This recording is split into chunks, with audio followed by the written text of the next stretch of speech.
Is it dark in here? Or is it just me?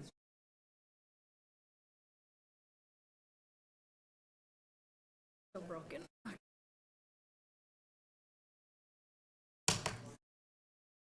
All right. Now that the council members are present, we have one council member who's not going to be with us tonight. Council member Gerina Orozco will not be in tonight. And our 4 council members that are here, I'll call the meeting. Can you hear me? Is the mic? It is working. I think it was just a lot of talking.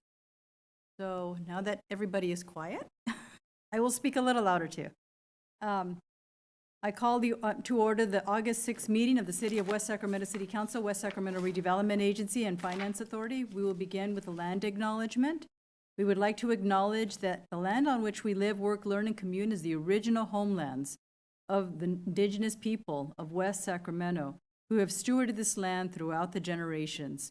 We acknowledge and we thank the original inhabitants who have occupied, maintained, and secured this place, and who still exist on this land. We respect and celebrate the many diverse indigenous people still connected to this land on which we gather. The council did not meet in closed session this evening, and we would like to invite our guests to join council and staff in the pledge, which will be led by Washington Unified School District trustee Vanessa Castro. If she could come up to the mic and lead us in the Pledge of Allegiance, please.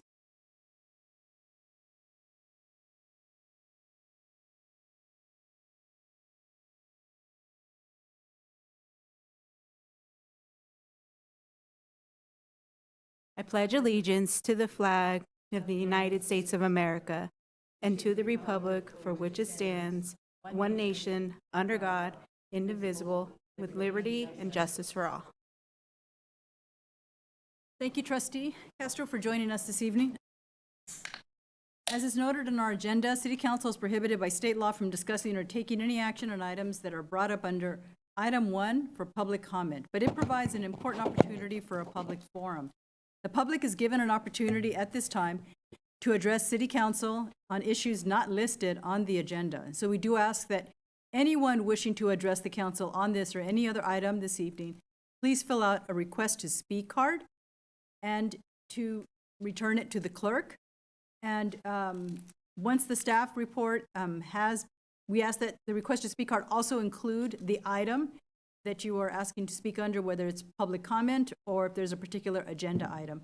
And once the staff report has been read and we open the item up for public comment, the clerk will announce your name for you to walk to the podium and to speak. Now, in front of the clerk, there is an analog, there is a timer to ensure that everyone has a chance to be heard, and we ask that all comments be limited to the specified number of minutes.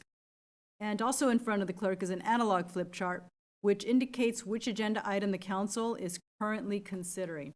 We also recognize that for some, speaking in public can cause anxiety, so we request that there be no applause or boos, catcalls, or other demonstrations. Furthermore, so that we may maintain a civil discourse here in the chambers, we ask that those in attendance and those who address the City Council abide by the code of conduct posted and not speak in loud, threatening, offensive, abusive, or other disrespectful language that disrupts, disturbs, or otherwise impedes the orderly conduct of the meeting. Now this brings us to item 1, presentations by the public on matters not on the agenda within the jurisdiction of the council, and each person has 3 minutes to speak. Madam Clerk, are there any requests to speak? Yes, ma'am. Guy Stevenson?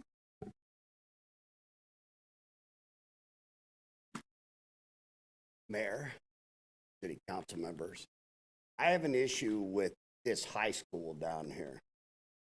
And I've had numerous people tell me this, not just one or two, but numerous.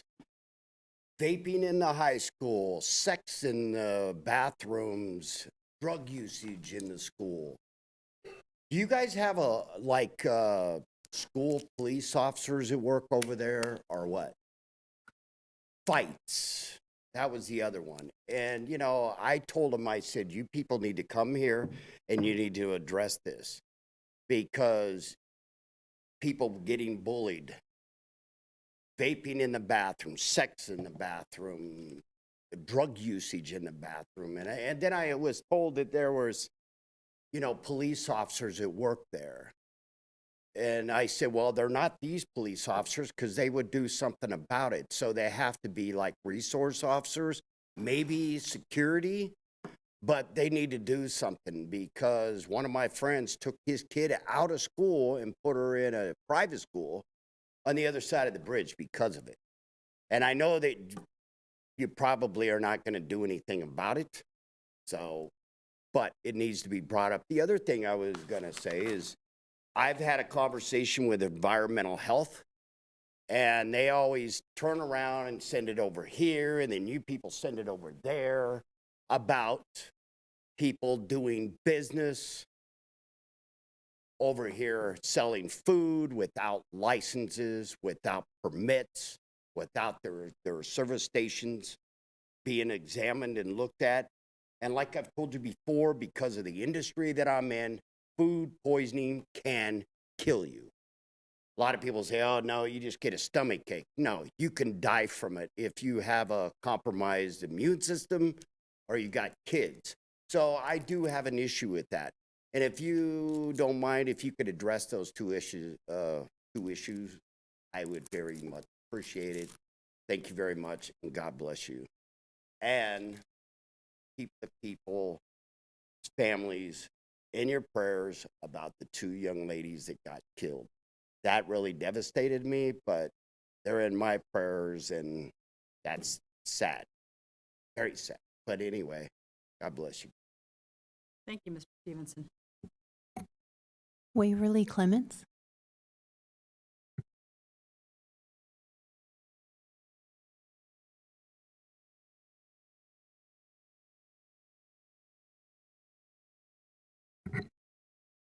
Johnny Zapara.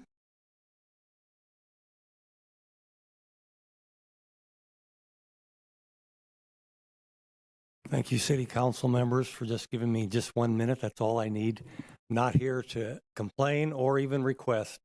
I'm here on behalf of about 20 of my neighbors that are so thankful that the city, particularly Public Works, started cleaning a ditch in my neighborhood at Davis and Seymour that has flooded for years. And now that's not going to happen this year. Thank you. Alfred Melbourne. Thank you, Mr. Saparo.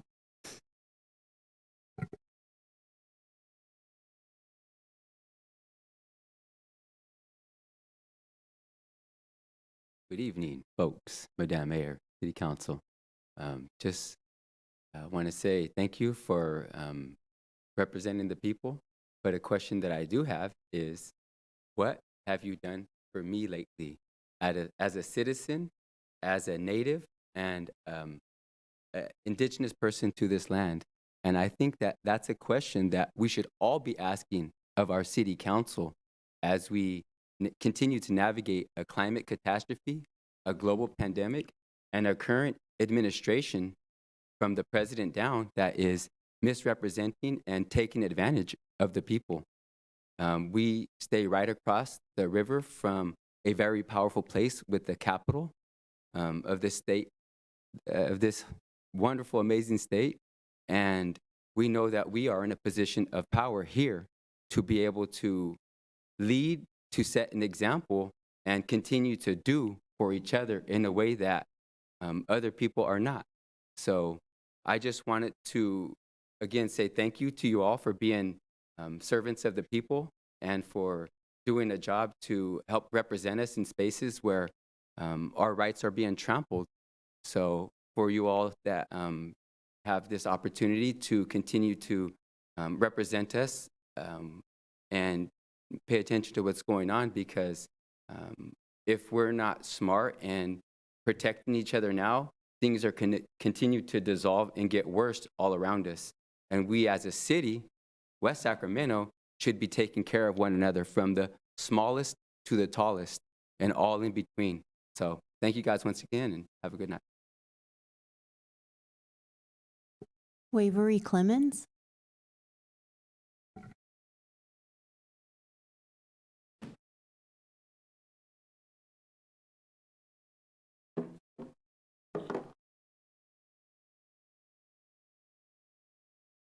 Mayor, City Council members, good evening. My name is Waverly Clemens. Thank you for your time and service to the community. I'd like to speak with you this evening regarding the dangerous road conditions, specifically along Jefferson Boulevard and Baven Road, where my granddaughter, Layla Clemens, and her girlfriend, Jaya Chapman, were struck and killed while riding a bike by a drunk driver.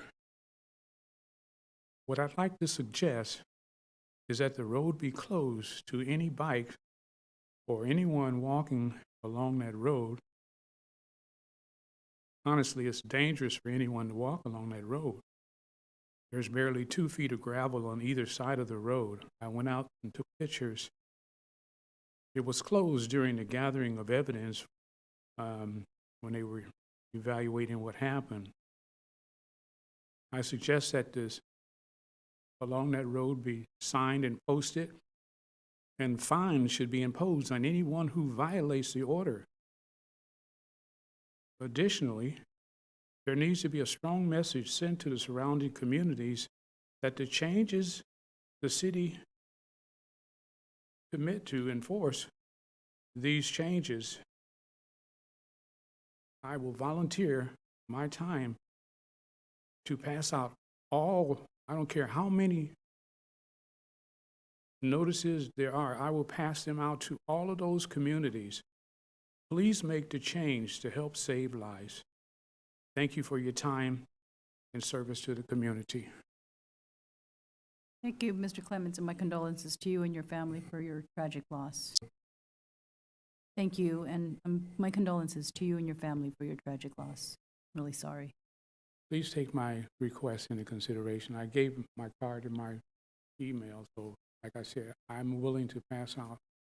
That road should be, I mean, it's posted, it's either 50 or 55 miles an hour, and I realize that the road is old, that it was there from the beginning of the city. I'm just giving facts. I know what it takes to develop a community. I did land development for 50 years as a real estate broker. It can be done, and I will help get it done. Please consider it. Thank you so much for your time. Thank you. We have no additional requests to speak on this item. Thank you, Madam Clerk. Do you have a public comment? Rhonda?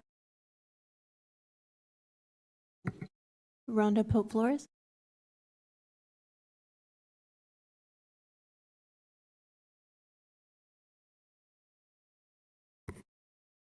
I think I'll come to every city council meeting and remind you of the games that were played with our community center, which led to the loss of our community center. And then the 2 people I wish were sitting here, I would really want them to hear me. There were a lot of red tape when it went to my tribe trying to bring something good to this community. And you know what's going to be there now? A bar. A bar. A bar that's a block away from a bar, which is already too many bars, in a community with elders and children. When you play political games with people that you don't like, I know that I'm not liked by individuals here.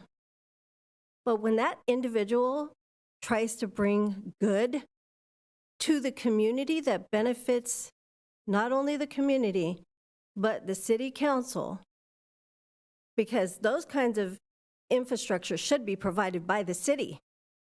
And I rallied for my tribe to bring something good. And we were thrown into all kinds of red tape. And then to add insult to injury, when I saw red tape after red tag after red tag put on our building, I watched this guy who now is going to operate a bar I watched him with no issues complete a parking lot that you red tagged us on, that you said that we lost our grandfathering on. I watched this parking lot get built. You want to talk about a snail with salt being just thrown all over it? So, I want to remind you every time I have the opportunity of how ignorant your actions were. To do that to someone who is trying to bring something good to this community.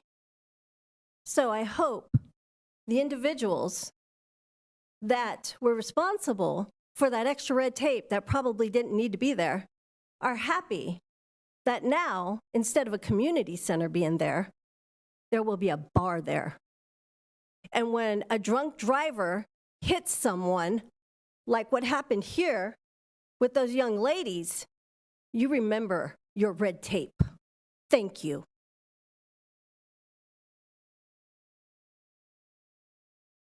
We have no additional requests to speak on this item. Thank you, Madam Clerk. Next is our consent agenda items 2 through 7. Are there any requests to remove an item for questions or presentation by our administration? Yeah, 5 for me. Any others? Is it just a question? Okay, go ahead. Item 5, let me see what it is. It is consideration of resolution 25-18 approving final map 5235 Marshall Road subdivision along with the associated subdivision improvement agreement. And Mayor, actually one more for me. Oh. But we can start with 5. Just number 2, I think it is great just to highlight All some right, of Mark, that. since you're up here, why don't you go right ahead, and then we'll go with number 2. Okay, perfect. Hi, how are you doing? Good, how are you? Good, good. Thank you for the report. It was helpful. I have a simple question. Sure. That I couldn't figure out. I'm sure it's in there, but I'm also not a planner or developer or any of those things. So I was trying to make heads or tails. Through this project, are we going to be adding sidewalks and frontage as part of the project? We will on Marshall Road across the frontage of the project. Okay, They'll also be completing the cul-de-sac at the end of Marshall. perfect. It was easy and that simple. Yep. Thank you so much. You bet. And item 2 is consideration of resolution 25-87 approving amendments to the project budget and approval of services contract for Calendar Associates Landscape Architecture, Inc. for the design of the Alice Norman Park Master Plan. Hey, Jamie? Yes. Hi.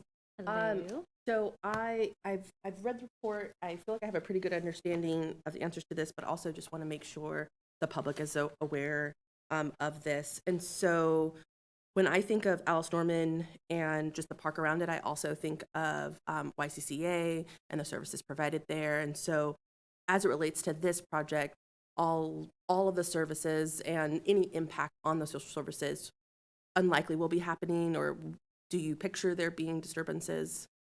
As of right now, we do not picture there being any disturbances to what is programmed there right now. Okay, perfect. And then just the last question I have, because I know that at least over the past couple of years, we've heard from the softball team and others around this project. What is the engagement and vision for this? Yeah, so that was a huge part of this master plan, was how the community engagement was going to look like. So we did discuss that. So we will hold multiple community meetings. We're going to do online surveys, in-person surveys as well, so paper surveys, and then like targeted audience groups. So like the softball teams and baseball and Little League. And then being a part of the city commission meetings. Okay, perfect. And now I'm going to channel one of my colleagues on this one. So door hangers, different languages. Yes. Will that be mandated or required for this as well? Yeah, we did talk to, so Calendar, that was one question that we asked them, is how many languages do they have? They can do any language. And same with the surveys online, they can provide. Okay, great. Actually, just last Yes. question, only because as we're going to be seeing hopefully the fruition of a master plan that was put into effect in 2013, what is the general, like, if you could tell me just a little bit about what is imagined for the timeline, even knowing that, right? And we can't guarantee anything. It depends on funding, right? All those different things. What is our hope and our aspirations of how this project would develop? So for design or through construction? Let's start with design, but Okay. then Yeah. and then we would hope that construction might be. I mean, ideally, it would be like a year to year and a half for putting the design together. So after this, we would, again, start getting together, do all of the outreach, and then go through what was timeline, right? Just, Yeah. okay. So yeah, it would just be gathering all of that depending on the community engagement portions, how long that takes. But for the design itself, yes, probably a year, year and a half. Okay. And then, last question, promise. Our partnership with Washington Unified School District. And so what does, as we're engaging here, what does that partnership look like in regards to engaging the school district as well on this? It would probably be similar to like Bryte, just really keeping them engaged, knowing what the plan is, going through the designs, just keeping everybody aware of through these meetings. I don't know if there's any other further information on that. I see Kate nodding, yes. Yeah. Okay. Okay, great. Thank you very much. Kate, did you want to say anything else? Okay. Thank you. Jamie, just one quick question. Is this information on the city's website so that if there's anything I can point, sometimes it's really hard to send the agenda online to people that I don't, is it on the city's website? For the master plan? Yes. Not yet, but we did discuss doing like a project web page off of the website. So when we do the flyers, emails, all the surveys, they will have a QR code. So Perfect. people can utilize that to direct them to all of the information that we're providing. Okay, thank you. Thank you. All right, with that, I'll accept a motion for items 2 through 7. So moved. Early second. All right. Madam Clerk, Councilmember Alcala moved and Councilmember Early seconded. Please call the roll. Councilmember Acala? Aye. Councilmember Early? Aye. Mayor Pro Tem Sulpicio Hull? Aye. Mayor Guerrero? Aye. All right. Since there are no public hearing agenda items tonight, next is our regular agenda item 8 under City Manager's Office is consideration of Resolution 25-89, proposed changes to benefit summaries for unrepresented employee groups, updates to the publicly available pay schedule for fiscal year 2025, 2026, and updates to the authorized position list for fiscal year 2025, 2026. Amanda. Good evening. So the item before you tonight is the update to the benefit summaries for our unrepresented groups, which includes specialists and professionals, confidential management, safety management, executive management, and then also the city council benefit summary. Due to this item containing salary and benefit changes for department heads, the Brown Act requires an oral report summarizing the recommended changes prior to council taking final action on the item. So in summary, the recommended salary and benefit changes that apply to all unrepresented positions, including the department heads, are 5% general salary increases on effective July 1, 2025, but effective the pay period, it would go into effect the pay period after council approval. A one-time non-personable lump sum payment equivalent to the amount of 2% of annual base pay, as well as a lump sum that is a retroactive equivalent of the general salary increase going back to July 1, 2025, and then salary range adjustments for various classifications outlined in the benefit summaries due to rebanding, equity, and compaction. Effective July 1, 2026, 5% general salary increase and another 2% lump sum payment of 2% of annual base pay, and July 1, 2027, another 5% general salary increase and another 2% bonus of annual base pay. All unrepresented groups, including the city council, will also get their health contribution flat dollar amounts increased 5% each year, starting in January 2026, and then again in January 2027, and again in January 2028. As noted in the staff report and benefit summaries, there are also a limited number of other benefits for specified classifications that are not applicable to the department heads or the executive management group. These include a new post incentive for the deputy police chief and a $100 a month contribution to a retiree health savings account for employees hired prior to July 1, 2019. That concludes my presentation, and I'm available for questions. Thank you, Amanda. Any questions? Open it up for public comment. Are there any requests to speak, Madam Clerk? We have no requests to speak on this item. All right, closing public comment. I do want to say that we've come a long way. Thanks to Measure O and the success of Measure O, we are able to achieve this generous compensation package to a well-deserved city administration who are unrepresented, and I hope this helps. We want to maintain our employees that are doing a great job, and we want to be able to, that continuity and institutional memory is valued here. We know that times in the past we, didn't always keep our employees. We didn't have healthcare coverage for the whole family. It was just for the employee only. So, since I started, it got expanded, and I'm glad to see that we're maintaining some level of competitiveness, so it's not out of pocket that you have to pay for your healthcare coverage. And also just with the bonuses, sometimes that just makes a dent for Christmas or whatever, bills you got to pay. We all accumulate them, and I hope it helps.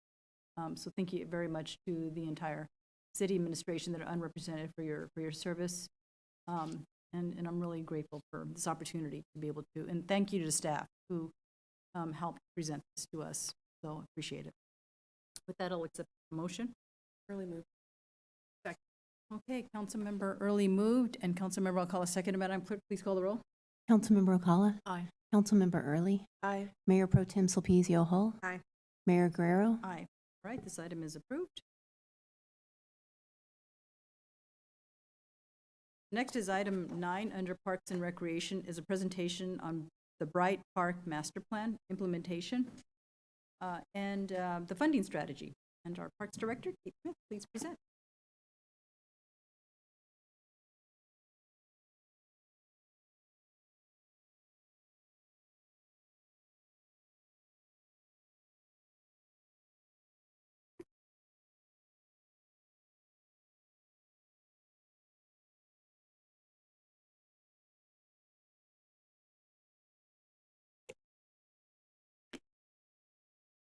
You waiting for something?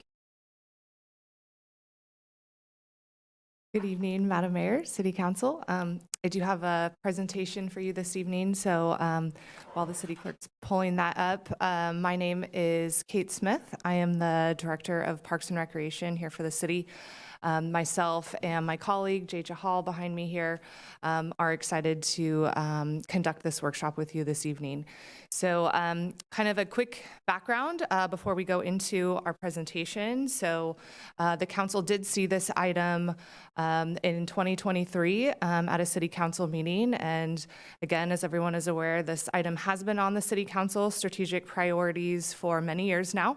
And in 2023, the council gave staff direction that you wanted us to come back to you with a 100% design plan for the full implementation of Bryte Park. At that time, you had approved a contract for Verde Design Group. And so that is what we are here this evening to do.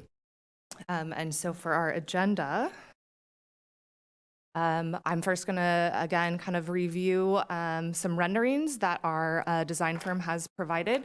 As a reminder, 100% design means that we have actually engaged with our community. We have taken years and years worth of community feedback and continue to refine what those plans are to best represent what our community needs here at this facility. We also are going to present to you 3 different funding options for the park. That was part of City Council's direction for staff as well. And then an operational analysis, which again was direction that you all provided for staff. And so with that, I'll give you a quick overview, and I'm going to try to go through these somewhat quick, and if you have questions, if you want to kind of wait till the end, maybe jot down notes just because there is a lot of information. This is a 24-acre park, and if we start at the top left-hand corner there of the graphic, the corner of Todd Hunter and Riverbank, we have an aquatic facility, and then moving our way to the right there is our maintenance yard. We have a dog park, fitness stations, an outdoor classroom that supports our Club West Teen Center, a tennis court, basketball courts as we wind our way down towards Cary Street, a ball wall court, our ball fields, which will serve both softball and baseball. And again, I will go into a little bit more detail for each of these features here shortly. And a synthetic turf field, which is number 10, and that was a previous grant that we were awarded. And then our natural turf fields, which will support soccer and open play and leisure. And then kind of rounding out there, number 12 is our plaza or our outdoor amphitheater. So taking a deeper dive, pun intended, we'll start here with our aquatic facility. And so we have designed a 6-lane lap pool that also has a 0 barrier entry that you see there, which is labeled number 5 on the presentation. This pool, again, is designed to serve as a community pool. Surrounding the area, we have a shaded spectator area, which is number 1 on the graphic. We have on-deck storage, number 3. Our mechanical building, number 4 on the graphic, and this actually supports both the pool as well as the splash pad, which you'll see a little bit later. And then number 5, as I mentioned, the 0 barrier entry or the wading pool, aquatics building, and then a changing area. Another view here of the community pool. Another view, you can see the aquatics building. This is again from the pool deck, and then the changing area. And so the changing area is designed, so it's a structure that will have outdoor showers that's designed for pre and post swims. Obviously, bathing suits stay on. We have storage area, lockers, and then we have a bay of single-use changing and restrooms. These are designed to be inclusive, all gender, as well as some larger family-style changing rooms. So again, if you have your multiple children with you, giving families more space to be able to change and shower in a private area. And then the sinks there are in the center. And again, the viewing can be, you have sight lines from throughout the pool deck in this area. This is a view from the front entrance of the aquatics building, and this building, again, is designed to support the community pool. Here is an overview. So you have on the left-hand part of the graphic there, the front entrance, which is labeled ticket counter, so we would have that staffed. Our residents, community members would be able to check in there. And then we have an open lobby. There's access control beyond the lobby, which leads you down the right-hand area there, the hallway to what's labeled as aquatics training room and an athletic coordination room. These are support facilities for not only staff training, they're labeled that kind of specific for our grant that we received, but this will be available as rentals for our community. And so that would be a program that we would want to offer throughout the year. We have storage facilities, restrooms, as well as a staff support area, and then the lifeguard area that overlooks the pool deck. Here's just another look, and these are, again, renderings. So the aesthetics right now is something that the design firm is continuing with. The exact materials are not 100%, but this does at least give you kind of a view of the vision and the look of what our design team had proposed. Another look down the hallway. Lots of open sunlight and windows. Another look at the restroom. Another look at the rental area. And this will have AV as well as a partition in the center, so it can actually serve as 2 smaller rooms or 1 large room.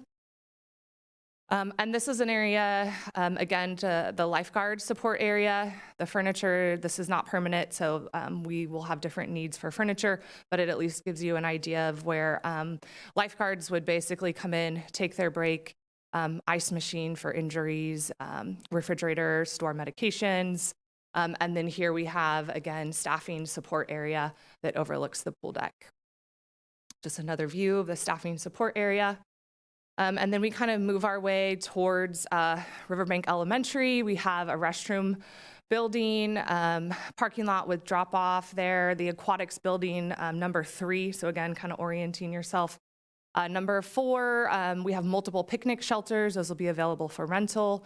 And number 5 is the splash pad, and 6 is the amphitheater outdoor terrace area.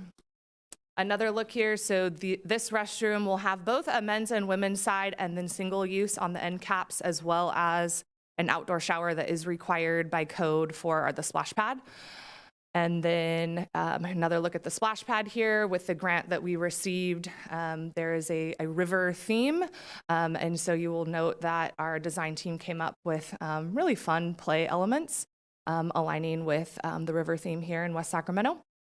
And then we have our outdoor amphitheater. Again, will be available for rentals. The max capacity for this is 75 individuals, and also has, as you can see, inclusive elements. So if someone is using a chair, a mobility device, they can actually attend, a concert there on that first level.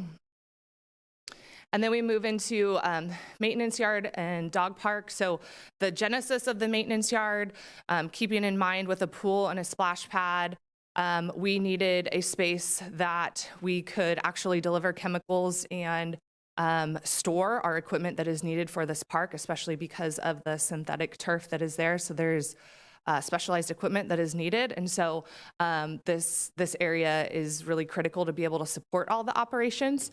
It's not a large area. We hope to have anywhere from 3 to 4 maintenance staff that are on site, but it will allow us to mobilize and store parks equipment to service this area of the city in a quicker fashion. So we are excited about that. And then a small and a large dog park, additional parking, and then again, the play fields, which I have a few more slides on. There's another look there, the maintenance area. Dog park, again, small and large dog options. And then we kind of move into the play fields. And again, orienting yourself, the top part of your graphic is Riverbank Road. And so number 4 is the existing Club West Teen Center. So this remains intact. So we're not actually changing this facility. We are building, though, with number 3 that indicates an outdoor classroom that is there to support our teen center.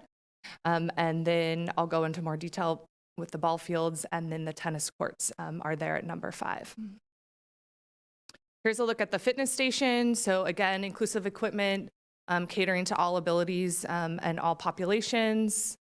The outdoor classroom, so these tables, again, are not permanent.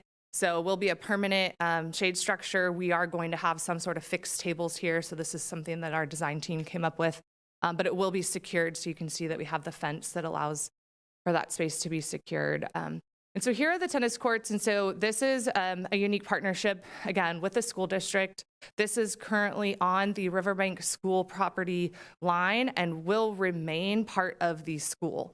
So the adjacent fence there that lines up with the ball fields is essentially where the park ends, the school begins, in regards to that tennis court area.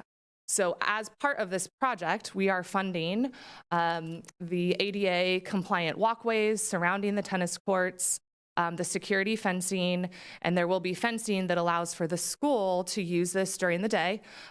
They will be able to use it and secure it from the public so that the children will remain safe. That's been one of their priorities that we have supported.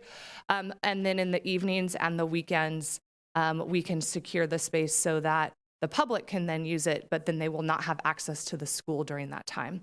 As part of this project, so this is the only element that is actually going through DSA approval, so that's the Department of State Architect, which is required for all school construction projects when it's tied to their curriculum. So this is an area that we've continued to work with the district on. And then again, kind of zooming back out, we have the play fields, which I have more slides on. We have fencing throughout, safety netting, concession building, and again, another look at the fitness stations and the classroom, as well as the tennis courts. So here's another look. We have one existing basketball court. We're adding a second that will also have futsal lines and then a handball court. And this area is also lighted, so that will be available in the evenings. And then our ball fields will support both softball and baseball. So these are adult size, so 300-foot outfield fences. On the first and third baseline, you will have multiple anchors for bases, so it will support youth and adult sports. We also will have portable baseball mounds. So to have any sort of Little League programming, we will be able to bring out the baseball mounds. And then council had made the decision back in February that these will remain natural turf fields. And so that was also something that our community had expressed. So that will be a dirt infield, dirt warning track, as well as natural outfields. Here's a look at, I might say, a beautiful backstop. So as you can see, large, durable, and something that we are hoping lasts a long time. So we're really excited about the infrastructure that is designed with this park, as well as the dugout. So you can see there, very, very durable, spacious, as well as storage. And our youth and adult athletes are going to be very happy. Concession building. So this is an area that will be a shared space. We have not fully determined whether the city will need a concessionaire agreement here or if we will have a shared space with the various sports leagues, but that's something that will be available as an amenity as different tournaments are hosted. And then another look at all of the soccer fields. So again, number 5 is the one synthetic field that will remain secured, so that will have a fence and will remain locked, where the other areas will remain open for the community to use, obviously when there's no rentals or practices that are going on. And then all of this will also be have sports lighting as well. There's safety nets and various heights of fencing throughout. So again, that was part of the work with the design team, is really fully understanding what activities are going on and how to keep spectators safe that are walking to and from the different play fields. And here's another look at the synthetic turf field and our natural turf fields. And then this is just a good view. Again, you can see kind of coming off of the parking lot there. No fence, and just the ability to play and enjoy the beautiful green space that we'll be offering there. Okay, so with that, I'm going to turn it over to my colleague, Jay, and he is going to walk you through the various funding options that we have and our overall project cost.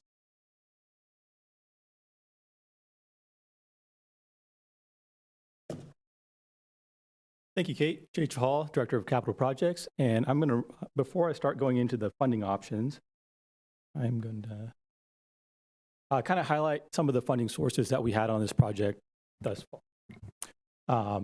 Important to note here is that in totality, there's over $20 million of grant funding associated with this project.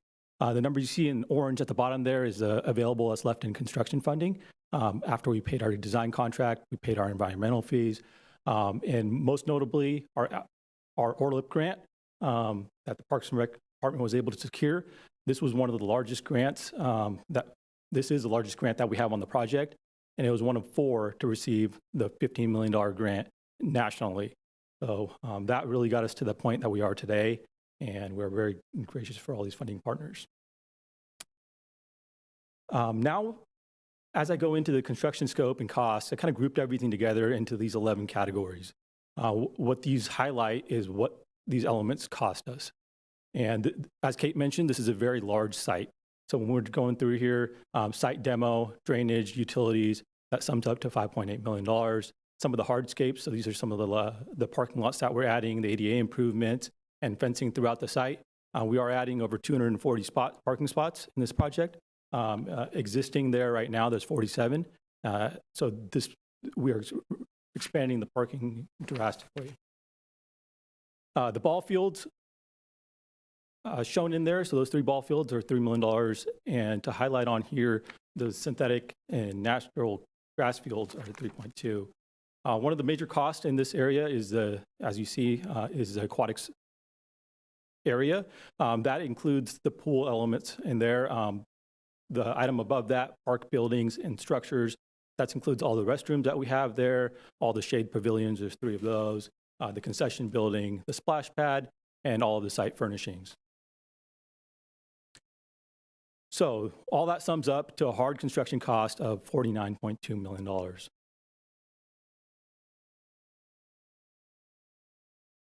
In that, there's some soft costs that also that we account for. We account for our staff time, special inspections, permits, fees, cost escalations that are built in there, and a contingency. So when we run into any problems during construction, to cover that. All of those, and then I'll get to the land acquisition, sum up to $64.3 million to build out this entire park.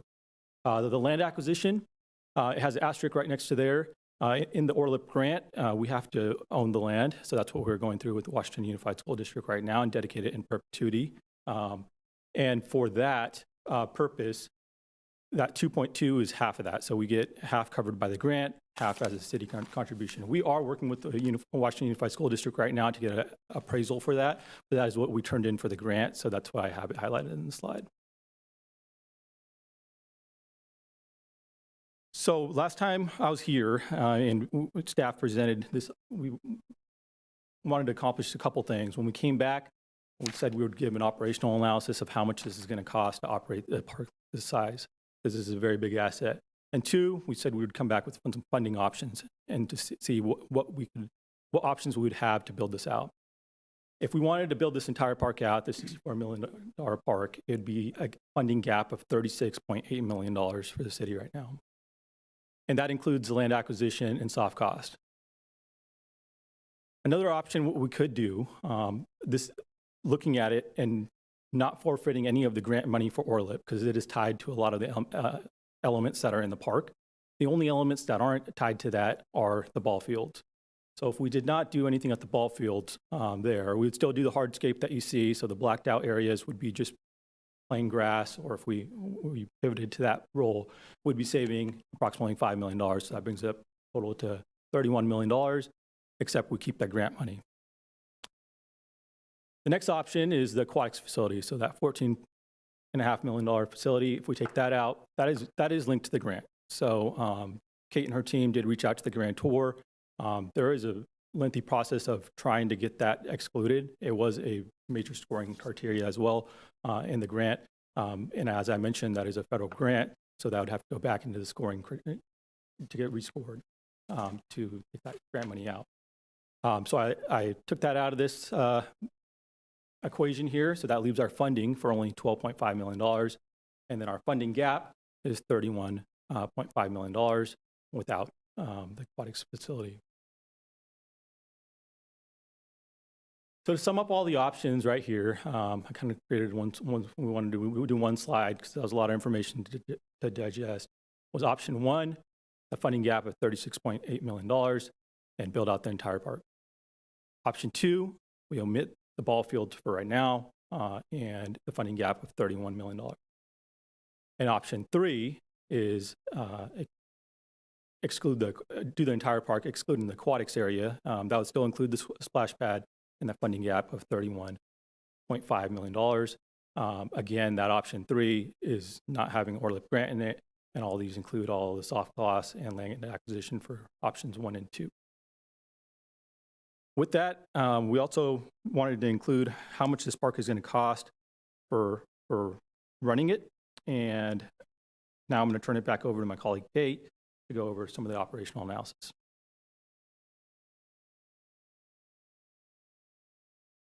Okay, thank you, Jay. So again, last component of our presentation here, and then we'll review those funding options with you again and open it up for feedback.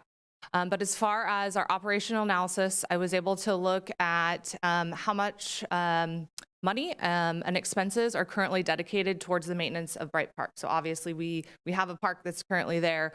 So we're currently spending around $320,000 to maintain the park in the current condition that it is.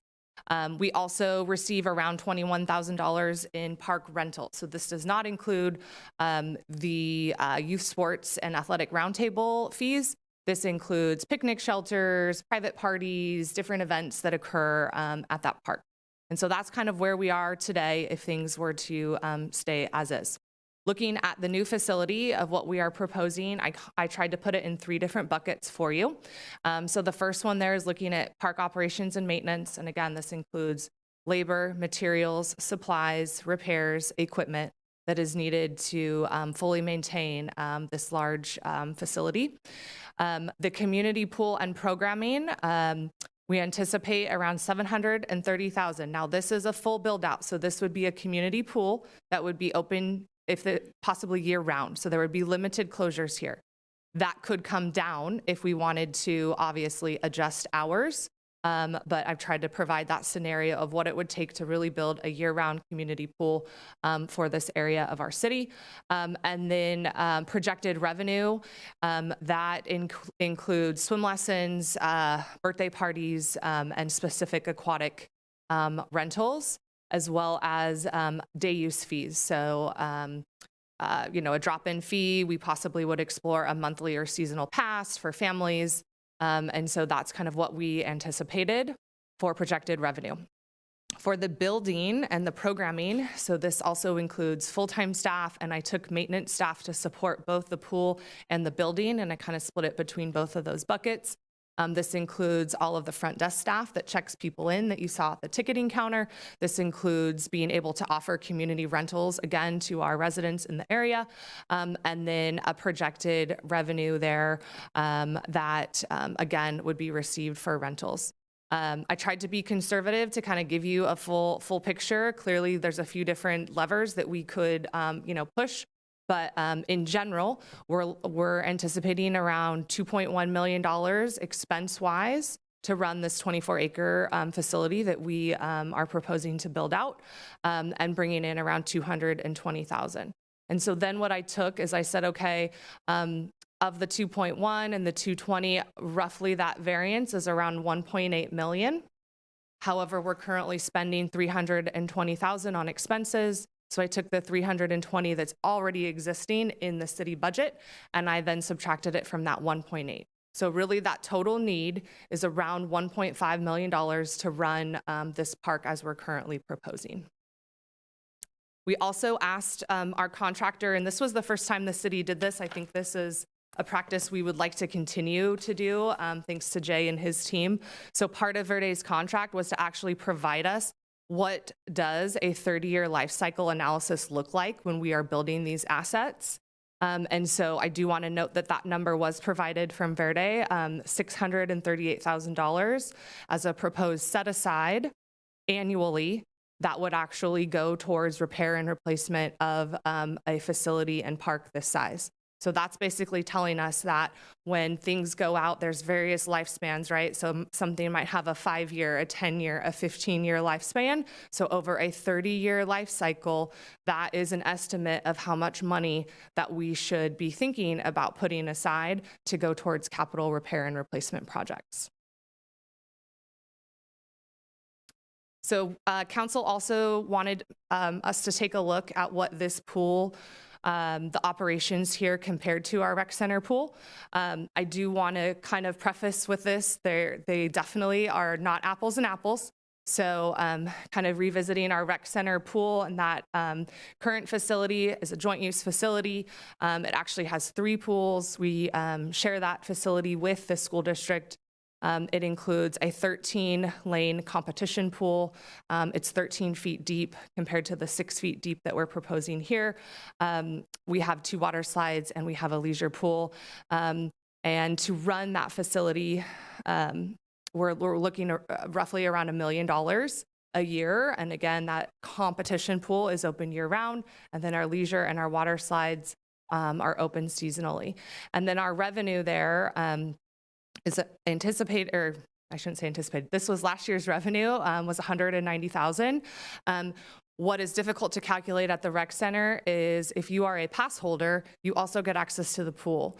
So we don't really have a way to calculate how many pass holders are coming in or choose to join to have a family pass and then get access to the pool over the summer. So that number, that revenue, is really based on daily drop-ins at the pool as well as swim lessons. And so then I took that and again compared to a year-round programming at Bryte Park. And so you can see kind of the difference between the two there. So our next steps, tonight, obviously, we're conducting our workshop. We are in the process of working with the school district on the land acquisition component to the ORLIP grant.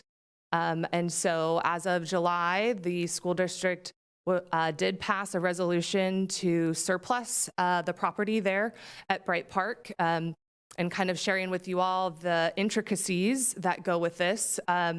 It is one big parcel currently. And so part of this process is actually working with the district to agree on a boundary map that would actually divide the one parcel into two separate parcels. So the school district will continue to own Riverbank Elementary, and then we as the city are obviously pursuing the purchase of the 24 acres of Bryte Park that we outlined tonight. The ORLIP grant award, we are hoping to receive the contract and the grant award agreement also in November, which allows us to be able to break ground hopefully shortly after that. And then again, timeline-wise, Jay and his team will be looking to go out to bid, hopefully between October and November. And then our construction, we are anticipating around a 3-year construction timeline. I know that our community is concerned that we have quite a few playfields that will be offline during that time, so we are aware of that. We have been actively working with various groups, the school district, as well as Holy Cross and some other groups in the area to see how we can relocate, especially our youth programming that currently uses the space. And then we will also work with the contractors to build out the playfields first. Those won't take as long as the pool and the building. And so there's some phasing that we could do to be creative and hopefully be able to have those online prior to the pool and the building being completed. Oops, let me go back. So in closing, we just kind of want to revisit what we are looking for from you all tonight is your direction in regards to these 3 different options that we presented. So the first one, as Jay outlined, is build the entire park. We feel that with the amount of grant funding and city funding that has already been allocated, that this is something that it is doable. That funding gap of $36 million, the city has identified various funding sources that could help. And as you know, we did council did give us approval to apply for an iBank loan, and that was a couple months ago. And so that is our current plan is to actually pursue that loan, which would then give us an annual payment. And the city is confident that we could pay for that. And I'll turn it over to our finance director here shortly if you have questions as far as the funding sources. So that's option number 1. Option number 2 was excluding the ball fields. And again, this was really because the ORLIP grant, as large as it is, it requires so many elements that we're currently building out. And so you have to execute those elements in order to get that grant. The ball fields is really the only element that's not included in the grant. So that was one option of saying, okay, we can keep the grant, and then we could save money if we did not want to build out the ball fields. I think that would pose other challenges. As you all know, we currently don't have enough ball fields in the city, and both our youth and adults are always looking for more. So it's not something that staff would be recommending at this point, but it is an option that we wanted to present to council. And then the third option, as Jay outlined, was not funding the aquatic facility. That obviously is the biggest ticket item, and it would save money. However, in talking with California State Parks, I asked them specifically, what that would look like if we did not build out the aquatic facility. It would require a downscoping. We would have to reapply to the grant. And when she looked at our application, the aquatic facility allowed us to get max points in every category. So she did not feel that it would be something that we would actually be able to keep the grant over. And then in addition, she shared with me that those scenarios, because I think she told me only 2 times it's happened out of 2,500 applications. So, and she said that it could affect our future grant applications. And so, especially as you all heard tonight with Alice Norman, we're prepping for that park as well as others and we really want to pursue other grant opportunities. So, however, it is still an option. And so if we were to go that route, the funding gap would be at the 31.5 million. And it would also take away our ability to purchase the land from Washington Unified. And just kind of reiterating the acquisition cost. So that 2.2 million is not the total property value. So I want that to be really clear. The total property value is twice of that at this time because we had to turn in a number based on previous data that we had. We will not know that final property value until we and the district agree on a third-party appraisal. So I know that is something that both entities have brought up. We are very committed to working through the legal compliance and process. And so that is just an estimate at that time, but that is what we would fund, and then the grant would match the other 50%. So with that, I'm going to go ahead and close, and I'll open it up for questions. Thank you, Kate. Open it up for questions among the council members? No? All right. All right, so taking a look at, I do have some questions. Taking a look at option 1 is going to require a payment, an annual or monthly or some kind of payment. And the difference that I'm seeing is $5 million compared to the other two options. And if we cut back by $5 million, is it a huge differential on the payments, like by hundreds of thousands or like, I mean, I don't know what that is, but is it like over that period of time of the 30-year repayment, is it a significant amount worth cutting out the $5 million? Yeah, I'm going to defer to our finance director, Roberta Raber. Hi, Roberta, I love your hair. I didn't do a lot of different scenarios. We just roughly looked at 40 million to fund the option A at about 5% over 30 years. And it's about 2.6 million a year. Of course, the amount's going to depend on the interest rates in effect at the time that we do the borrowing. A change of about 5 million financed over 30 years isn't going to make a lot of difference. Okay. So, I mean, that's what I wanted to know. Yeah, it might be 100,000 a year maybe, That's but Just it's a- not.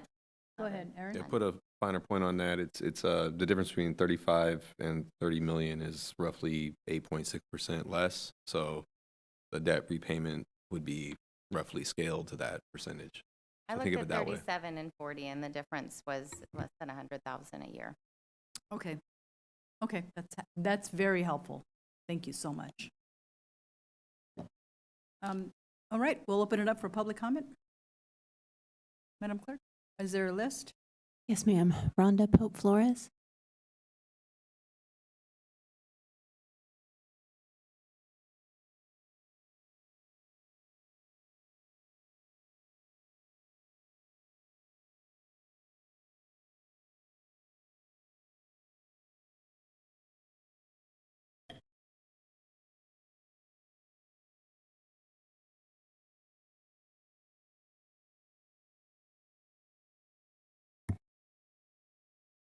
I think it's clear that option 1 is the option we want. This is going to be a very crucial time for you to determine whether or not you see all of West Sacramento equally or whether or not you see one part of West Sacramento equally. So if you don't choose option 1, I think it's pretty clear where the equality lies. This binder here is my binder that I have been carrying around since Cheryl Castorina asked me to get involved when she got sick, and I promised that I would do that. That's what this binder is. I have all my electronic stuff on my laptop, which I figured I didn't need to bring. But I just want to point out a few things. Get rid of that soft cost of 12.9 million, and you've solved your problem. And quite honestly, I think it's very inappropriate that you would even stick employee costs in here for existing employees that are probably already funded under existing grants. Which brings me to my next issue. Okay, you can easily find all of your grants on USA funding. okay, USA spending. They're all right here. And I see exactly how much grant funds the city gets every year. And this aquatic center and this park would actually bring you more grant opportunities, okay? I did this little, I also printed up your tax measure revenues, and I've been studying all of those. And so I would tell you that because we put pressure on you to start doing the tax, the measures and allocating, you just started allocating these measures towards our park when these measures have been in place since 2001, which, by the way, I will also note that the resolution that was passed back in 2001 doesn't even reference Bryte Park. Talks about all these other projects, doesn't even talk about Bryte Park, which is really pathetic. And it's also signed by the past mayor of West Sacramento, which we don't really care for. This is a summary of your Measure O, which I know some funds are going towards. My point is this. This is going to be a crucial time for you. I strongly disagree with those revenues. I think those revenues are underreported. I think when you look at the whole park and everything, that projection is not accurate. Take out those soft costs. Go get the money just the same way you did with the rec center. You borrowed money for that. You borrow money for this. $5 million, but you lose all the opportunities with the grants, or $5 million and you cut out the aquatic center of all the people that have been fighting for our park and for our pool. Thank you, Rhonda. Maria Garcia.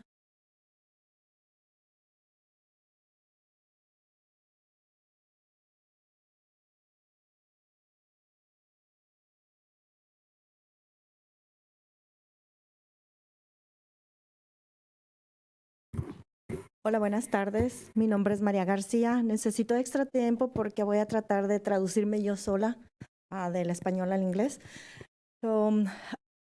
Opción 1 es lo que queremos ahora. No queremos esperar más tiempo. Por favor, tenemos mucho tiempo, 2 décadas ya esperando. I need right now. My English, that's not the best, but I tried. I need the option 1 right now. Right now is the time. Our kids, they need the pool. Thank you. Gracias, Maria. Alfred Melbourne.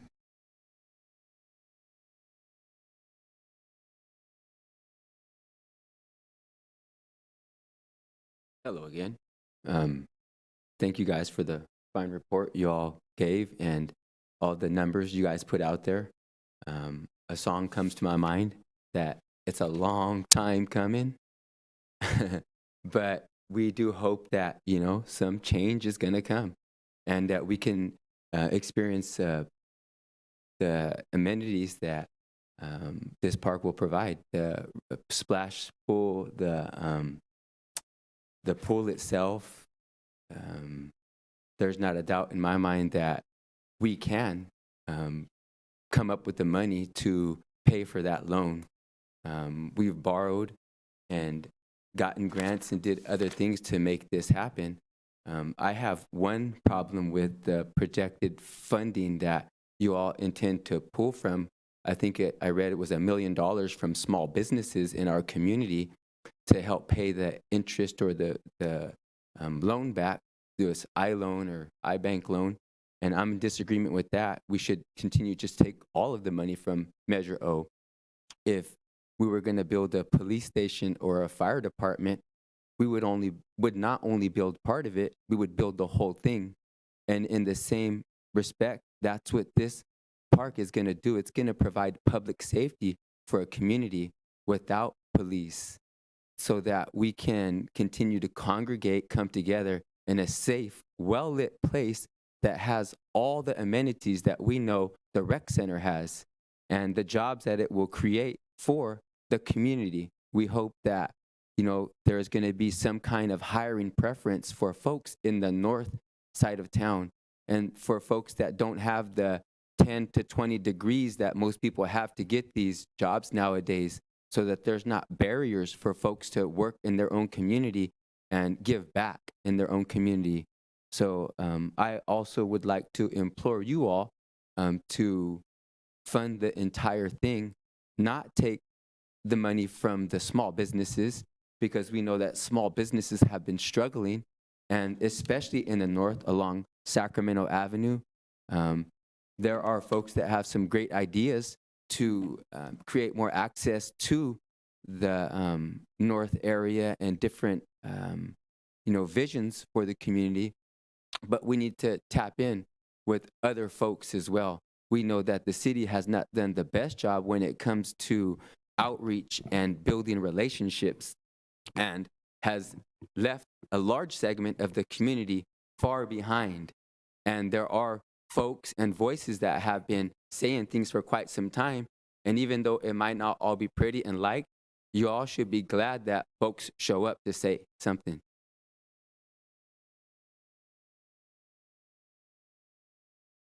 Alicia Gutierrez.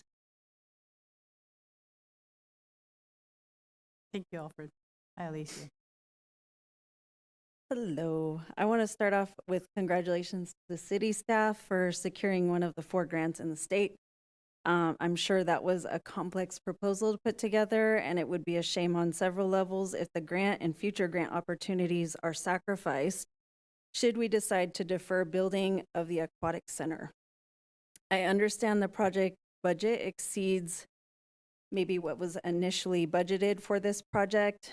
I probably it's like choosing between your children. As a parent of one of the kids in our local little league, it's painful to see that deferring build out of the ball fields is on the table.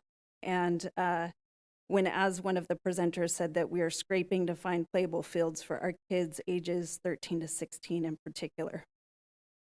I also want to express support for option 1. The community has been fighting for a long time, I think over a decade, over 2 decades, for a pool. That has been a big equity issue for a very long time. And this year, with the city increasing the sales tax by 1%, I would hope that this project is in alignment with appropriate uses for these increased revenues. This project is a public asset.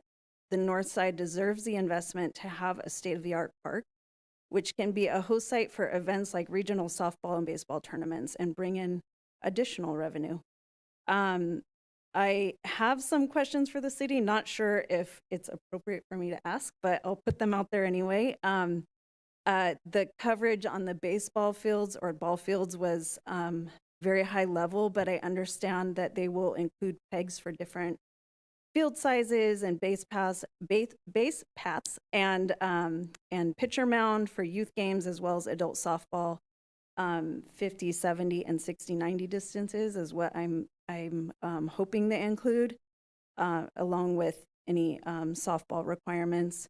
I did want to ask what the increased revenue is forecast to be with the sales tax increase, and how, what is the surplus, or is there surplus that could be allocated to this project? Also curious about how the costs and original project timeline have changed since the last round of community workshops. And generally interested is in whether the public workshop is really intended to collect input from the community on priorities for funding and phases, or if the council is going to make those decisions. So interested in what you all have to say, and hope that we can have option 1. Thank you. Thank you. Alicia. We have no additional requests to speak on this item. All right, bringing it back to council for questions. No questions? Oh, yes. Thank you, Madam Mayor. Thank you, Kate, Jay, and all the staff, Verde Design, everybody who's been working on this for a very, very long time. As somebody who grew up playing soccer at Bryte Park and going to Club West, playing Pogs, that day, anybody remember what Pogs was? This is really exciting to see.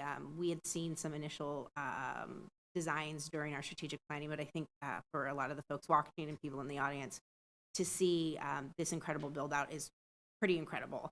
I want to confirm that while there is a gap financing strategy mentioned in here. Tonight, we're not discussing that specifically. There will be future conversation of what that looks like in detail, and we're just commenting on the direction, option 1, 2, and 3 tonight. So I can take that one. So just to clarify, what we're presenting tonight are follow-up options to what the council asked us to do back in February, which is what you're seeing now. Obviously, in any scenario, there's a significant funding gap. So I think the important point tonight, in terms of direction we want from the council, is considering this information.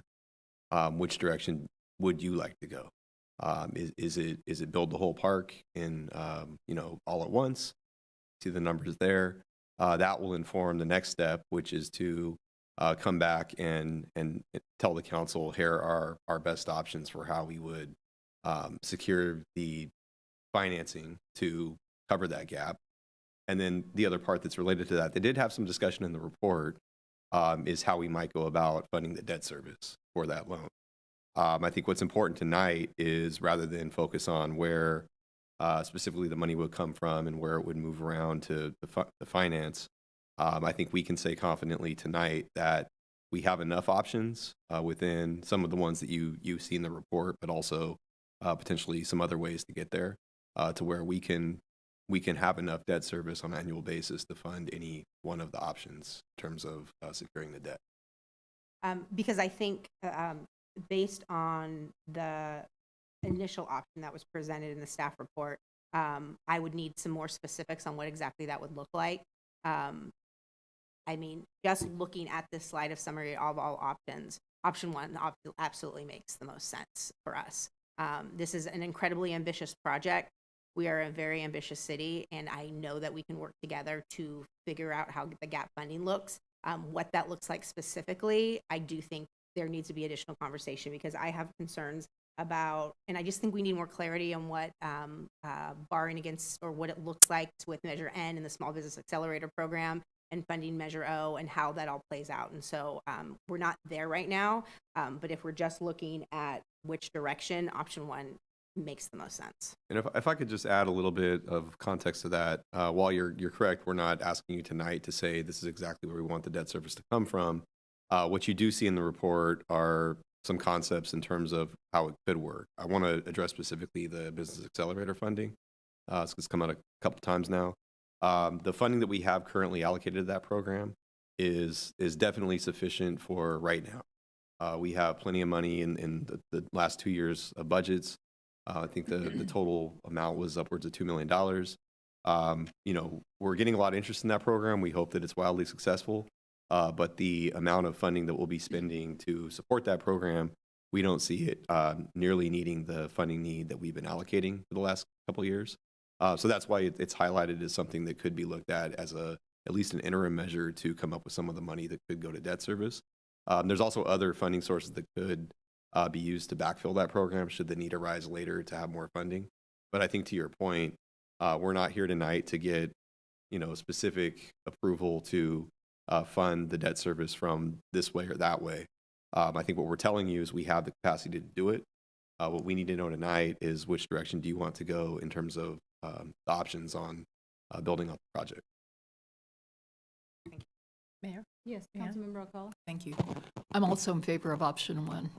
And I'm very confident now, after hearing Roberta and the rest of you speak about the mechanisms that we would use, and now hearing from our city manager as well. I'm very confident that we can definitely do option 1. It's long overdue. Thank you. Councilmember Early, yes. Great. Thank you for the report. The park looks beautiful. I am super excited. I can already envision taking my kid to all the things. And so, like my colleagues, absolutely, I think option 1 is the way that we should go. And in fact, from my perspective, to have started this project in 2013 and now to finally be implementing it, one, I think is a credit to this council, a credit to the team and our city staff for really working to hear from the community and what is needed. And I also, sure, it's folks may not be aware, but I think under this council we have implemented and put forth the most parks out of all the councils that we've had. So I think that's also just a credit to us that we should call that out. So option one seems obvious to me.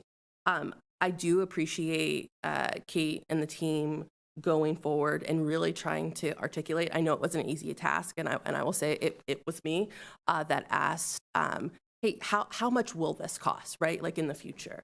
So understanding that this is something we want to do, but what I think is really important when we talk about doing any projects that are going to require operations and support in the future is really being able to be very clear and transparent about what the costs are going to be to operate that moving forward. And I say that because so many times when we see parks that aren't being maintained, right, because for whatever reason we no longer could afford it, was because of poor planning, quite frankly, whether that have been, previously happened. And so for me, it was really important. And it was also really important that we have informed, that our public is informed on how much, right, we are investing in our parks. And what I think I understood it to be from the cost that we saw there was it is going to be, and I had probably have a couple clarifying questions, Kate, to be quite frank.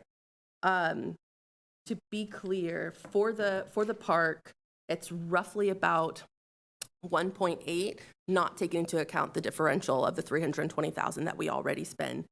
I think 1.8 to maintain it annually, adding to that 1.8 another $638,828 annually, in order to make sure that when things break down, we can actually afford to fix them.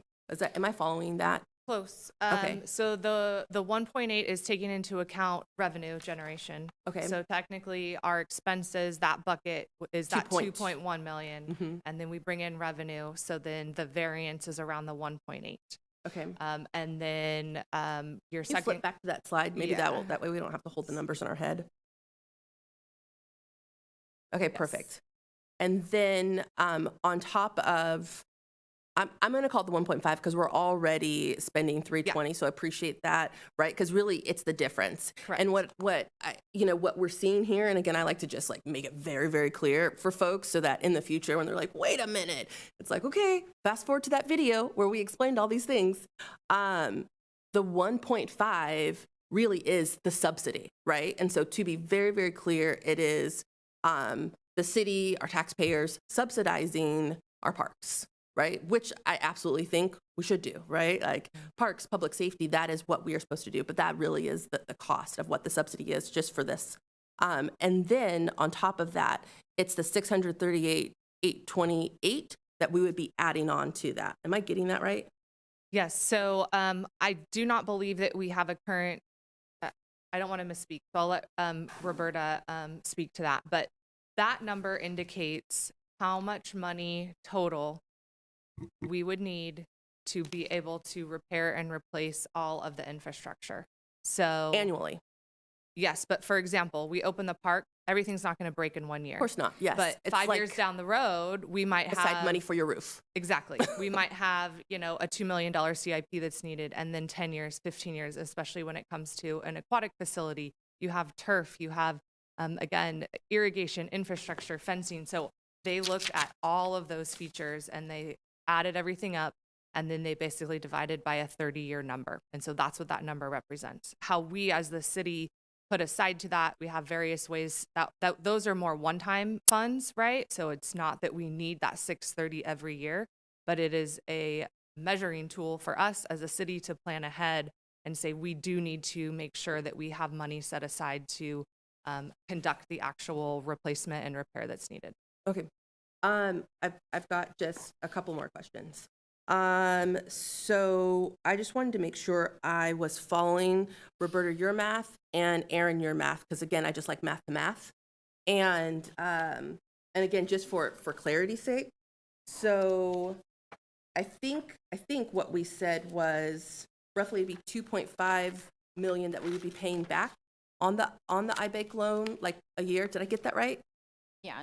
If we went forward with the full project, right, everything, which again, I'm in support of. Perfect. And then Aaron, what you said was, hey, I did some back of the napkin math, and it's probably, if we took out the 5 million for either one of the situations, options, it would be roughly about 8% that we could cut off of that 2.5. Am I following? Yeah, it's somewhere between 8 and 10%, and if there's a relative difference on the debt service, it would likely be about the same percent less. And the only reason why I highlight that is, Roberta, I think you said, and again, I just like math, that would be like less than 100,000 a year. On the that's 3 not right. million over 30 years, it's about 100,000 a year. There's a little bit more because there's interest, but if you multiply 100,000 a year times 30 years, that's the $3 million difference in what you're financing, and then it's the interest on top of that, right? Okay, so it wouldn't, so again, I want to make sure my math is mathing then. So we got 2.5 million a year that we would be paying back on this loan. When I looked at 37 million, it was about 2.5 million a year. At 40 million, 3 million more, it was about 2.6 million a year. So if we're looking at a $5 or $6 million difference, then it's probably a couple $100,000, $200,000 to $250,000 a year difference. Perfect. Okay, because that's what I got. I got roughly when I did 2.5, 8% on that, I got actually the difference would be 200,000 a year. That would be the difference. I just wanted to, again, make sure we're all talking about the same things and that we're clear on that. And again, I just like math to math. Okay, perfect. I think for me, I will, I think this is long overdue. I think it is important as we go into this very large investment that, again, I think our city needs and wants, that we not only understand what the one-time cost would be, but one of the reasons why we got here, unfortunately, is because a pool was closed, not by the city, right, but by the school district. And I think it is important that as we are moving forward with this and looking at that we don't enter that situation again, that we are very going in eyes wide open of these facilities, of these amenities, so that we can make sure that it is maintained, that we're able to continue to keep it. And again, I'm super, super excited about what's to come. So thank you. All right, thank you. Well, I think it's pretty obvious I'm in support of option one. I do want to thank the city staff for all you've done to accumulate all the financing where we got to this point, where the gap is significantly smaller. However, because it's long overdue, it's so huge, it could have been, constructed. We probably would not have had the thoughtful planning if we went faster, accelerated it, and you selected a good designer to come get this done. But instead, we were taking our time and being thoughtful, except it does accumulate an increase in cost the longer you wait. We're seeing that in all of our projects throughout the entire city. The cost of paving a road or the bridge, for any infrastructure project, we're seeing just doubling of the cost. So, just the sooner we can. And fortunately, we got the EIFD funding source for our projects, for anything that we can move things along, especially this. I just want to thank the community for being persistent. Mentioning that credit is due to this council, it's due to the community members. The Broderick Bryte needs a neighborhood association, needs a pool, really pushed hard and organized. And it's their movement. It's Charles Castorina, may she rest in peace now that we're all singing Kumbaya and asking for this to move forward. So that I hope she looks down on this and continues to pray that, we will see this through. And grateful for the community. When I canvassed out there, that was one of the priorities. And I strongly believe that this community that voted in that area for the passage of Measure O, there was some connection to parks. And I think that there was a connection that they would see a park. It may not be through this funding source, but they are, regardless. And we do need to, if it's going to be Measure N, we do need to give credit, to our measures so that the community can see that their vote made a difference in the passage, so that they see this investment is coming back into their neighborhood. When I look at the 638-828, I did have one quick question. I'm sorry, I was going to throw that in as Councilmember Early was speaking. In other jurisdictions, is there a Mello-Roos component for financing or any other funding source whenever things are not maintained, where this area of the city does not have the benefit of a Mello-Roos? I got it. Yeah, so in other parks, in other parts of the city, we do have CFDs, Mello-Roos districts, and there's a component often in those that is contributed to the maintenance of recreation amenities, landscaping and whatnot. In the older parts of town that long predate the Mello-Roos law, we don't have those districts.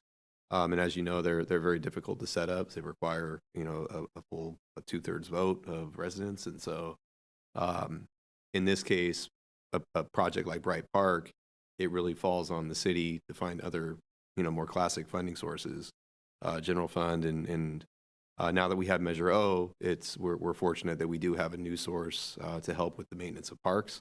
But we don't have the option here to have CFD or other sources like it contribute to the maintenance. Okay, I think that's important for the community to be aware that because I think they ask me, where's my Mello-Roos going? Is it going to the parks or whatever? And here you see this number, and it stands out because this is an area that's unique, that's not going to accumulate the financing. The other question is, has Parks Commission reviewed, or would they have reviewed this? I know this is something council requested, but will they review it? They were presented with this project in 2023. I'm looking at Jay. It was actually predated myself. And because, again, today's focus is on the funding, we're presenting to City Council. So our commission does not necessarily review any sort of funding sources. They review design and engagement, and they have been a part of that throughout this process. Thank you. That's helpful. I know there's been complaints that they would like to be a part of the funding. It's just for their awareness, for your awareness. That's what I've heard. And I get that they're an advisory body on certain components of our projects, because I've been a commissioner, not on parks. I think I've been on parks, but on other projects where you just get one little aspect of the entire project, and that's your only discretion. So if there's any concerns, I'll direct them to you, Kate, from the Park Commission, so that they're aware of this distinction. Because I will get an email, so you know. With that, I would like to ask whether you have sufficient guidance from the council to move forward. Yes, we do. At this point, we will pursue option number one. What that allows us to do is actually work on putting together our bid documents, because it gives us direction on how we would go out to bid and secure a contractor to actually build out the project. I did want to kind of remind the council and the community, the numbers we have, we are very confident in the project costs, but once again, these are estimates from our design firm. And so as you all know, that when a contractor actually bids, that is the real dollars at that time, based on a point of time with the economy and materials. I will say that Verde Design just did a recent project in City of Roseville. It was actually very similar scope, and they were very close to the final number that came in. So again, we're really fortunate to have them as a design partner. But I did want to highlight that the number that you did see tonight is still just an estimate, and that final number will be with the contractor. Yeah, that is scary. Sure, go ahead. Just on that, I appreciate that. So just to be clear, hey guys, it could be more expensive, is what you're saying. Yes. I mean, I appreciate the project costs. Yeah. Just for clarity. And then I guess the last thing I would say is, it sounds like you've got direction from us. You're going to go forth. How quickly will we be able to get the RFP out? Maybe you have it in here and I missed it, just as far as timing goes. Yeah, I'll let Jay actually describe the time. Every week we get a new tariff. Yes. So Again, in that soft cost, we do have a 10% construction contingency in there. We have a 5% escalation cost because this is over multiple years. So we do have some safety factors built into that. As far as getting our construction contract out, we'd be aiming at October to November to secure that, and then we would be coming back here with that actual number. One important component is we cannot, until we purchase the land and have the ORLIP grant in place, we cannot have a shovel in the ground until that grant is fully executed. So that is one of our components that's been holding us back a little bit. So we're waiting for that acquisition to clear with the school district. And Just then, to be, I want, again, Yep. clarity help here. The timing on closing that on, when you say like, hey, we've been waiting or hold up, is it us? Is it school district? Is it the federal government? So that was a process of the school district and forming their 7-Eleven committee. They have a whole process of getting that done. Now we're aiming at November. So the November date is when we're planning on getting that shovels in the ground. That could happen sooner. So if we acquire that sooner in that time frame, What would be the world in which we would acquire that sooner? Like the school district would come to us and say like, hey, we want you to do that? Correct. So the process was the last school district meeting, they declared it as surplus land.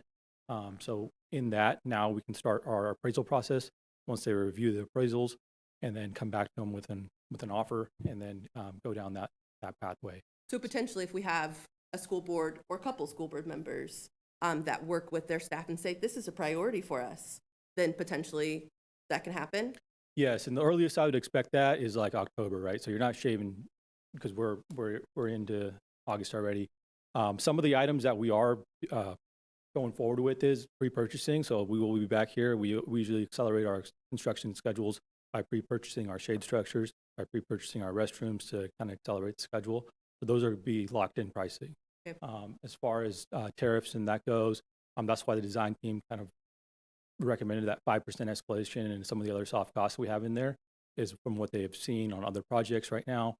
It has mellowed out a little bit, but they recommended keeping that soft cost a little higher for that right now. Well, it sounds like hopefully there will be opportunities to have advocates on our school board to ensure that this gets done as quickly as possible. Perfect. Thank you.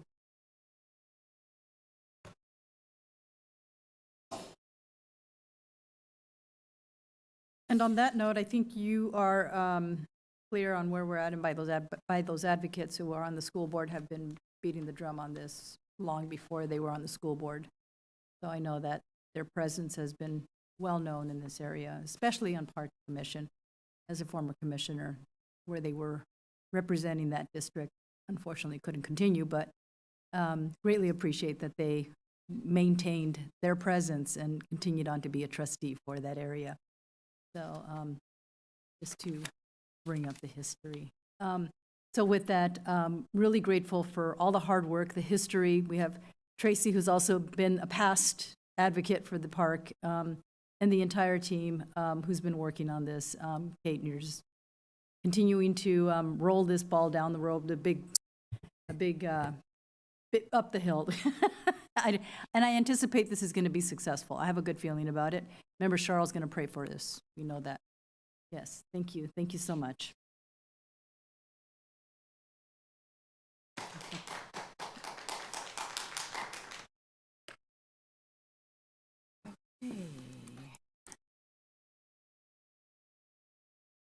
There's no vote. There's no vote, right? The workshop. Yeah, just to clarify for everyone, it's a workshop tonight. When we do workshops, we're here to seek direction from the city council. There's no specific action, but we take that direction, then we go and do additional work, and we bring it back for future action based on the direction. Okay, thank you. Next, under General Administration Function Part 2, do we have any reports from our council assignments? Anybody? Oh, yes, Councilmember Early? Yeah, I have several. Okay. So met with, I'm chair of the YOLO Transportation District, so YTD. We had a meeting last Monday, in which we accepted the audit. We saw a report based on YOLO 80 tolling lane projects. our express lane project, on potential possibilities for an equity program for the tolling lanes that will be coming in the next 5 years or so to both the causeway connecting us to Davis and West Sac. And so that was helpful. Again, it was just an informational item. Important to note for West Sacramento, we discussed the potential for eliminating routes, specifically the routes of Route 40 and 41, which are the routes that actually service Broderick and Bryte.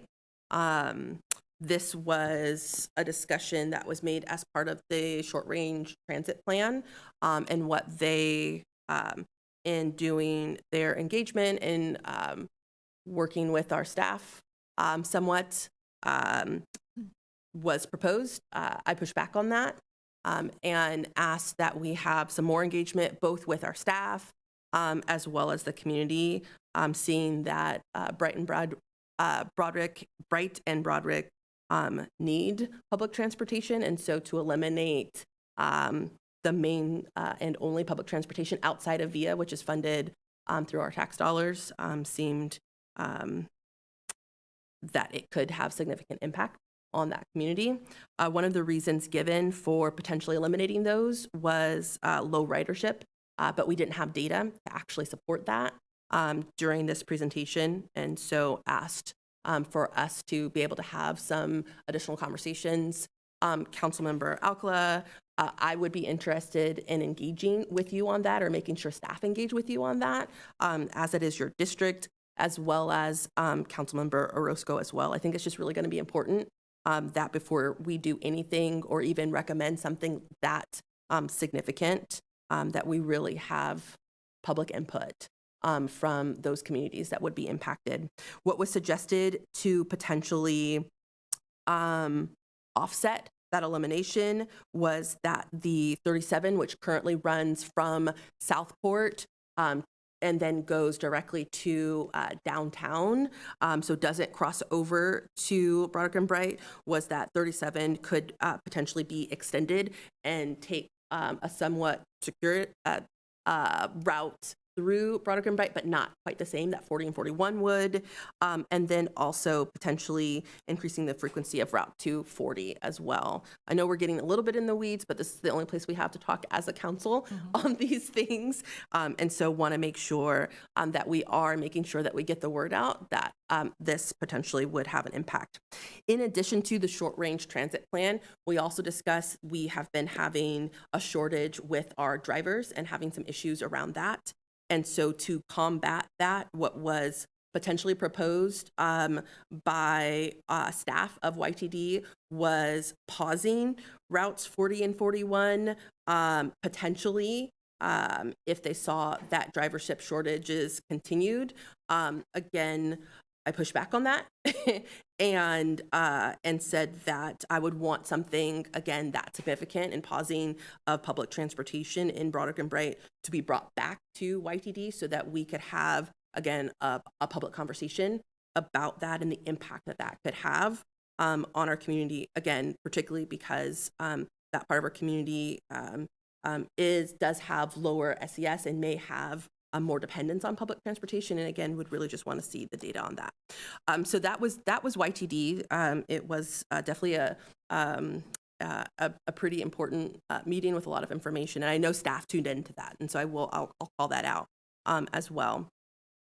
In addition to that, I am vice chair of CARTA, and so we had a Capital Area Regional Tolling Authority meeting yesterday, and voted and adopted, had some conversations about what potential penalties for violators for the tolling lanes would look like and would be.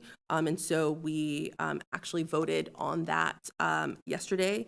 In addition, we took the report on the potential equity program that was also presented to YTD yesterday. I have the transportation committee that is part of SACOG tomorrow, and we will be talking about STIP funding the funding round, our staff did an amazing job on applying for state transportation funding. And we did receive funding for one of our trail projects. Did I get that right? I'm looking at you. Oh, thank you, Aaron. It's actually, it's known as the North 5th Street project, I believe. It includes bike lanes and road improvements and sidewalk improvements from roughly C Street up into where it becomes Lighthouse Drive in that vicinity. Perfect. Thank you. And I think that was to the tune of a couple of million. And so again, amazing job to our staff for getting that. And we will, on the Transportation Committee tomorrow for SACOG, be voting to move that forward. And then the last meeting that I also had last week was our Housing Authority, in which we talked about federal funding concerns and still some uncertainty around federal funding and the potential of that impacting our available vouchers. And so this, again, is also known as Section 8.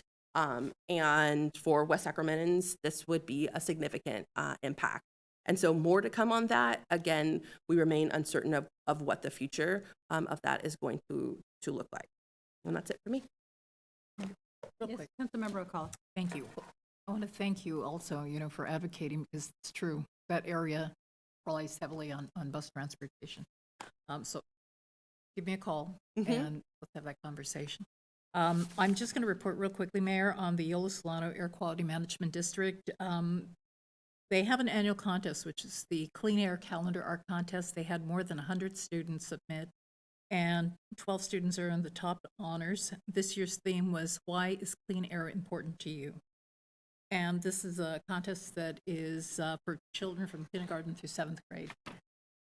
Now, the exciting part, the Yola Solano Air Quality Management District launched a Fresh Air for All. It's a home air filtration pilot program. And what I'm really excited about this program is that it has air purifiers, and these are air purifiers that are going to be given away for free. The recipients are only to applicants living in tribal land or in state-designated disadvantaged communities, such as West Sacramento and Rio Vista. And we are having our first giveaway at Holy Cross on August 17th from 10 to 12. And this is going to be so important because when I canvassed, there were many homes in our area, no air conditioning and heating, they would run on these small heaters and stuff. Many of these people, seniors, young children, asthma, a lot of problems. These systems are great. They clean the air of things like, dust mites and smoke during those times when we have a lot of smoke in the air. So I'm just really happy that this is coming to West Sacramento. I think we're the first city that they're going to be distributing these at. And that's all. Thank you. Thank you. Councilmember Cepizio Hall. Thank you. I'll just mention that the Yellow Habitat Conservancy is going through some staffing changes right now. We're currently working with a consultant who's acting as our executive director, and we're putting some proposals together of what looks like the future of the organization and how we staff working within the constraints of the county. And so more to come on that, but we've been working on this for the so I'm hoping we have some resolution for that soon. And then I just want to mention, last night was National Night Out. I want to thank the police department for all of the work organizing that event, and for the fire department coming out, and to all the neighbors who hosted community parties. It is a fun event every year, and it's so wonderful to see the community gather. And then shout out to Deerwood for the end party with a live band, which is the first time I've seen National Night Out. So that was really exciting. So thanks to everybody for your work on that. Thank you. And thank you for coming out to National Night Out. It's really important to the community to see us all out there. It was a great event, great, well organized. I know since it was the day before school started in our city that we didn't have as much participation, but we can't control what this, but we've had it at the same time every We year. cannot, and back to school night is the same night as our next city council meeting. Last night was middle school orientation. So there we go. That's where I was. We should coordinate. Well, it was my son's birthday, and we had a big dinner for him, so. Yeah, well, it's all right, so next is council calendar. No report. City manager report? No report tonight, thank you. All right. City attorney report? Staff direction from city council members? Do we have anything? I think I did submit something, right? Submit something? I did, but I don't see it in here. Tell you what it's about. Do you remember that? I do not. What was the item? It was, okay, so I attended the retirement of our U.S. Army Corps of Engineer general, so that. A proclamation. Proclamation. Okay, yeah, I think we'll have to check whether that was going to be a mayoral proclamation or you intended for it to be a council proclamation, I correct? asked him to. So, Okay, yeah. we can follow up on that. Okay. Thank you. Okay. So it was supposed to be the timing is supposed to be coordinated with Paul Dirksen, the generals to participate. So just keep me posted on that. I still would like to include it, even if it says vaguely at a future council meeting, so we can get a vote on it for our process. Yeah, I think on that one, we'll take a look at if it's something that staff's initiating, it may just come anyway. So, but we'll look at the best way to handle that one. Get back to you. All right. In other words, it may not need to be placed on a future agenda, then I see. placed again if the timing doesn't work. But I think we can figure that one out. Oh, sure. Okay, great. Thank you so much. All right. And that's it. No future agenda other than that. We'll adjourn. Oh, okay, we don't have to vote. Okay, sounds good. We need a vote.